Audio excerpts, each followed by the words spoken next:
Agniveer scheme या फिर Agnipath scheme, इसके बारे में फिर से चर्चा शुरू हो गई है।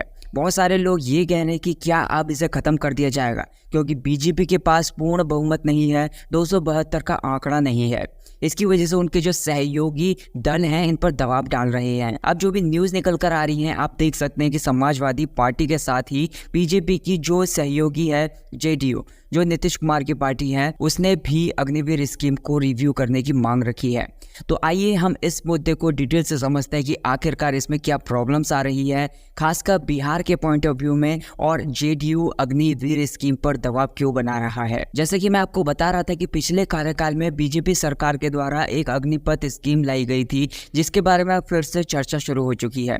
बीजेपी के साथ साथ उनके जो सहयोगी दल हैं, जैसे कि जनता दल यूनाइटेड यानी कि जेडीयू ने यह कहा कि वे बिना शर्त के सरकार को सपोर्ट करने के लिए तैयार हैं, लेकिन इस स्कीम पर चर्चा करनी चाहिए। जेडीयू के जो प्रवक्ता हैं केसी त्यागी, उन्होंने इसकी मॉडिफिकेशन की बात की है और ये भी कहा है कि जो इलेक्शन में रिजल्ट्स आए हैं, इस स्कीम का असर उन पर दिख रहा है। हाल ही में आपने ये देखा होगा कि जो इलेक्शंस में बीजेपी को राजस्थान और हरियाणा जैसे राज्यों में सीटें कम मिली हैं, इसे अग्निवीर स्कीम से जोड़ा जा रहा है, क्योंकि इन राज्यों से बहुत सारे ऐसे लोग हैं जो सेना में भर्ती होते हैं और वे इस स्कीम से नाराज थे, इसीलिए उन्होंने बीजेपी के खिलाफ वोट किया। अब जेडीयू का ये मानना है कि हमें इस स्कीम में जो भी खामियां हैं उसमें बदलाव करने की कोशिश करनी चाहिए। इसके अलावा और भी बहुत सारे ऐसे मुद्दे हैं, जैसे कि यूनिफॉर्म सिविल कोड यानी कि यूसीसी। इसके बारे में जेडीयू का कहना है कि वे इसके समर्थन में हैं, लेकिन सभी से बातचीत करने में निष्कर्ष पर पहुंचा जा सकता है। बिहार में बीजेपी की एक और सहयोगी पार्टी है एलजेपी के नेता चिराग पासवान। उन्होंने ये कहा कि इस स्कीम पर दोबारा विचार करने की जरूरत है। उन्होंने भी बिना शर्त के पीएम को सपोर्ट देने की बात कही है, लेकिन इस स्कीम पर चर्चा करने की जरूरत है। याद होगा आपको कि कांग्रेस पार्टी ने अपने घोषणा पत्र में ये कहा था कि अगर वे सत्ता में आए तो वे इस स्कीम को रद्द कर देंगे। सबसे पहले हम ये समझते हैं कि अग्निपथ स्कीम है क्या। इसे 2022 में शुरू किया गया था और इसका जो मेन उद्देश्य है वो आर्मी, नेवी और एयरफोर्स में 4 साल के कॉन्ट्रैक्ट पर भर्ती कराना है, जिसमें 6 महीने की ट्रेनिंग दी जाती है। यानी कि कुल मिलाकर 4 सालों के लिए युवाओं को भर्ती किया जाना था। इसमें 17.5 से 21 साल के बीच के युवा भाग ले सकते हैं। 4 साल की सेवा के बाद 25% को स्थायी रूप से भर्ती किया जाएगा और वे नियमित आर्मी का हिस्सा बनेंगे। उन्हें बाकी सुविधाएं और वेतन मिलेगा। इस स्कीम का जो मेन मोटिव था वो ये था कि हमारी आर्म्ड फोर्सेस में युवाओं की संख्या बहुत ज्यादा हो, जिससे एवरेज एज जो है वो कम से कम हो सके।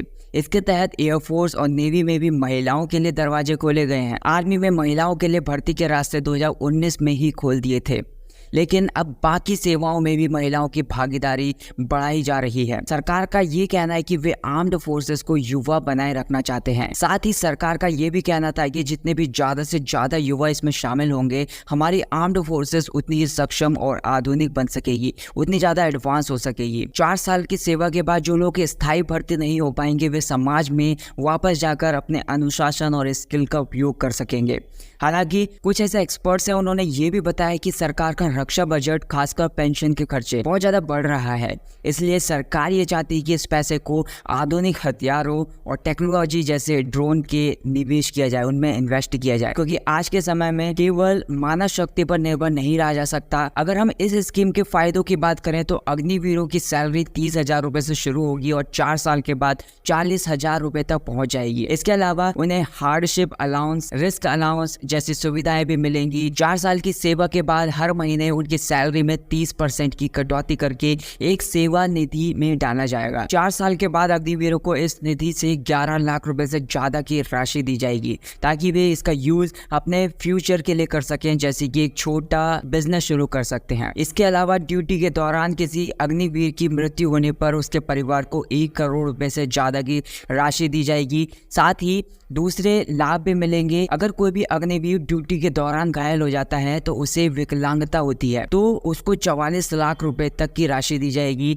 ये सभी प्रावधान अग्निवीर स्कीम के तहत शामिल है। लेकिन सवाल यह है कि ये जो स्कीम है इतनी कंट्रोवर्शियल क्यों बनी हुई है, इसके खिलाफ इतना विरोध क्यों हुआ है। आपने देखा होगा कि बहुत सारी जगह हिंसा भी हुई है, वायलेंस हुआ है, बहुत सारा विरोध प्रदर्शन भी हुआ है।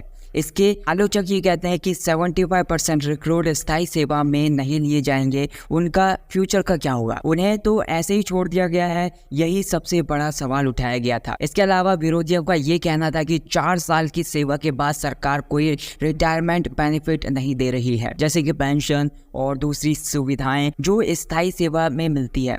इस स्कीम में ये नहीं है। साथ ही मांग थी कि भर्ती के लिए ऊपरी आयु सीमा 21 साल से बढ़ाकर 23 साल की जाए। खासकर बिहार में ये जो मुद्दा है इसलिए उठाया जा रहा है क्योंकि जेडीयू के लिए ये बहुत ज़्यादा इम्पोर्टेंट है। बिहार में हर साल भारतीय सेना बड़े पैमाने पर सोल्जर्स की भर्ती करती है और गाँव-गाँव में 50-60 लोगों के ग्रुप्स भर्ती के लिए ट्रेनिंग लेते हैं।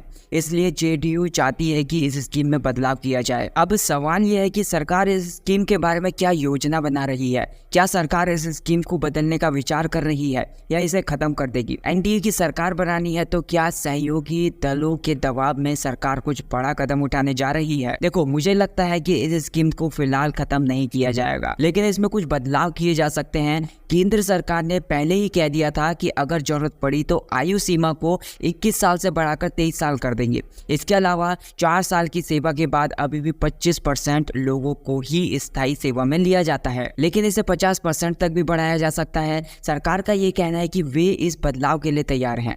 डिफेंस मिनिस्टर राजनाथ सिंह जी ने मार्च में ये कहा था कि वे इस पर बदलाव के लिए खुले हैं। उनका मानना है कि सेना में युवाओं की जरूरत है क्योंकि युवा बहुत ज़्यादा उत्साही होते हैं, बहुत ज़्यादा स्किल्ड होते हैं। केंद्र सरकार ने भी यही कहा था कि अग्निवीरों को 4 साल की सेवा के बाद सरकारी नौकरियों में प्राथमिकता दी जाएगी। इसके अलावा उनके लिए इग्नू के द्वारा एक विशेष 3 साल का बैचलर डिग्री प्रोग्राम भी चलाया जाएगा। अमित शाह जी ने भी यही कहा था कि सीएपीएफ और असम राइफल में भर्ती के दौरान अग्निवीरों को प्राथमिकता दी जाएगी। सरकार इस स्कीम में बदलाव करने के लिए तैयार है, लेकिन ये कहना है कि इसे खत्म नहीं किया जाएगा। फिलहाल सही नहीं लगता, देखते हैं कि आगे क्या होता है। इस पर आपकी क्या राय है मुझे कॉमेंट सेक्शन में जरूर बताइए। अगर आपको ये वीडियो पसंद आई तो वीडियो को लाइक कर देना, चैनल को सब्सक्राइब कर देना। Thank you so much for watching this video.